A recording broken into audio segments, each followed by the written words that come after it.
Alright guys, we're back in the shop and today we are working on the fuel lines for our project 379 here. Show you what we got going on. So when we took the tanks off this truck, the fuel lines were just rotten. We had to cut half the fittings off just to get them off. So what we are doing today is we're going to replace the 4 fuel lines from this block coming down here to where the tanks are, and they'll mount into the tanks. And then we're actually going to leave this line that goes to the front for now. So when it goes back to my mechanics to have the motor dropped in, he's going to make that line the way he wants it and all pretty and this and that. But we've got a few minutes of spare time today, so we're going to work on this. And what I've done first is I've taken these clamps off that mount to the frame, so I got to get a few more of those.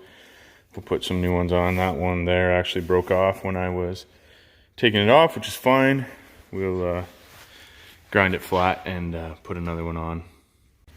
First things first, we're going to get these zip ties all cut off here and get these lines free. So we'll start with that one.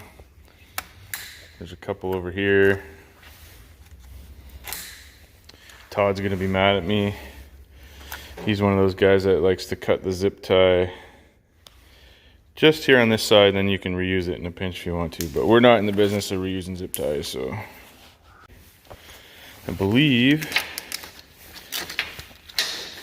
this airline here is for the rear cab suspension bag on the passenger side. So we'll inspect it while we're at it, make sure it's good. But for now, we'll get these cut off. A lot of sand in these from sandblasting. But I'm glad I didn't do a lot of this stuff before we did this. So everything we do now is going to look nice and pretty.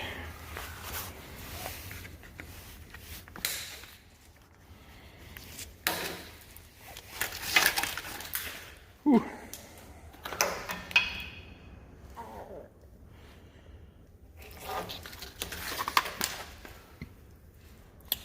And then looks like this is the wire for the passenger side. And then, as I'm doing this, this is a trick I learned from my mechanic. So, like that wire I just showed you will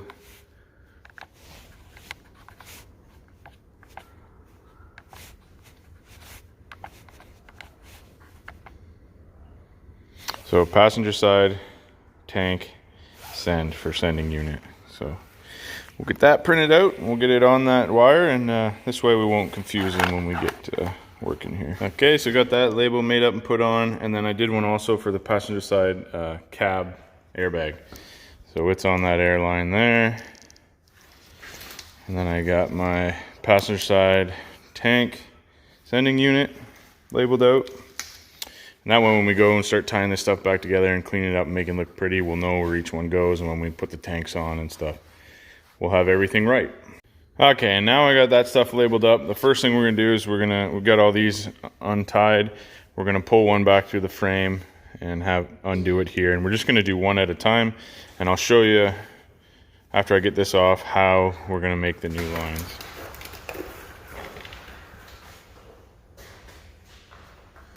Okay, so I've already put one of these on, but what I did was I rolled out a spool of hose next to the old one, measured it to length. Same thing like what we did with the airlines. These fittings are a little bit different. These are reusable fittings.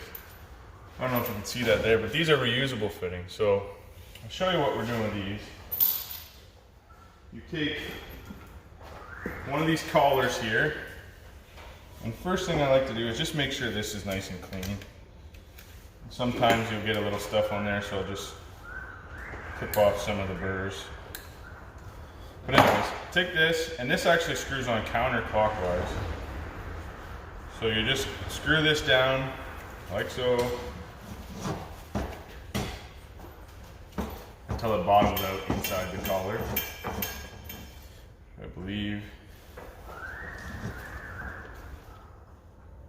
There, we got her bottomed out.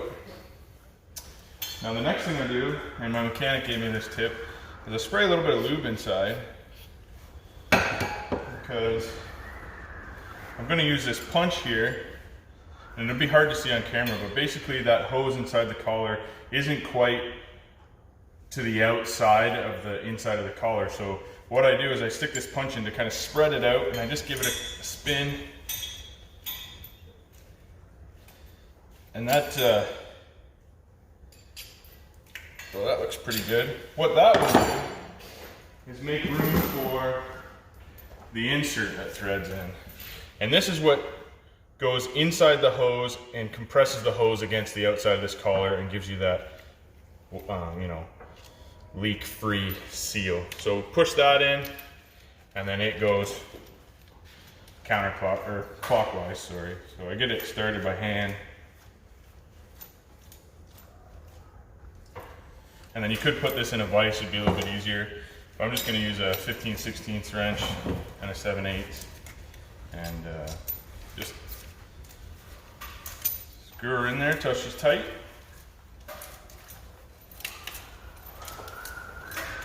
And this is really easy to do. I'm not using a lot of force. Gets a little tighter when you get to the end, but that's good. That means you're getting a good seal. And this is easy stuff, guys. This is stuff you can do in your backyard. Like I'm no mechanic. I'm just a farmer, and like I said, we just got into trucks a few years ago. So this is just something we like to do for, well, not for fun, because we are saving a bunch of money by doing it ourselves. But you know, it's just we like working on old trucks and these Peterbilt 379s. So there, I got it in, got it tight. You should have a leak-free swivel fuel line when you're done. And one last tip is take your air gun, stick it in the end, just blow all the crap out. Because like my mechanic said, you don't want that stuff sitting in your filters and gumming up your lines, and your truck will be spitting and sputtering and you'll be wondering why. So, new fuel line done. First thing I'm gonna do, we got our line, I'm gonna clean off the threads on this nipple, get them nice and clean, so when we put the new line on, we won't have any gunk in there. Now that that's clean, I'm gonna take my line and run it back through the frame. I'm being very careful and making sure not to get anything in the end of this line. I'm gonna bring it over and just kind of get her started hand tight on the nipple. And one thing I did is the end I knew that was gonna sit out here by the tank. I'm not sure when I'm gonna put the fuel tanks on yet, but I did tape the end of that in case, like it's doing right now, you know, it drags in the dirt or dust, and you know, I just spent all that time cleaning this line and making sure there's no contaminants in it, so this way I'll know when I hook it up it'll be nice and clean. So got that, and these don't have to be super tight, so don't go crazy on it. And just like that, our fuel line's in place. So what I'll do now is I'll go ahead and I'll get this one off. It's actually marked at the other end with a zip tie that corresponds to the fuel tank, so I know which one goes where. So I'll make sure I put my zip tie back on when I'm done. And then I'll switch to the other side and I'll get both of these off and replace. That side will be a little bit trickier because there's a lot more air lines and wires on that side. But I'll start on this side, then I'll go to that side, and I'll catch up with you guys when I get that done. Okay, so Todd's here, and just like I was talking about earlier, what did you just ask me? I asked for the side cutters. Yep. And that nylon tie on the floor.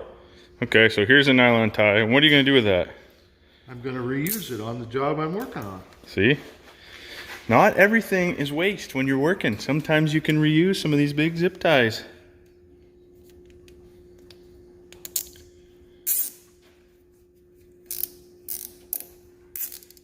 Would you look at that? Anyways, moving forward, we got all the lines on, and now we're gonna have to work on, you know, putting some loom back on them and getting them protected like they were, and get them run so they're not rubbing. It's the end of the day. We're back at the truck, back at the shop where I left it earlier, and we got those fuel lines up, and then we kind of ran out of time. So I think that's all we have for today, but catch me on the next one. I want to just thank everybody for watching, and if you don't mind hitting the subscribe button and maybe giving me a thumbs up if you like the video. Thanks, and we'll see you on the next one. I've said nipple a lot in these videos so far.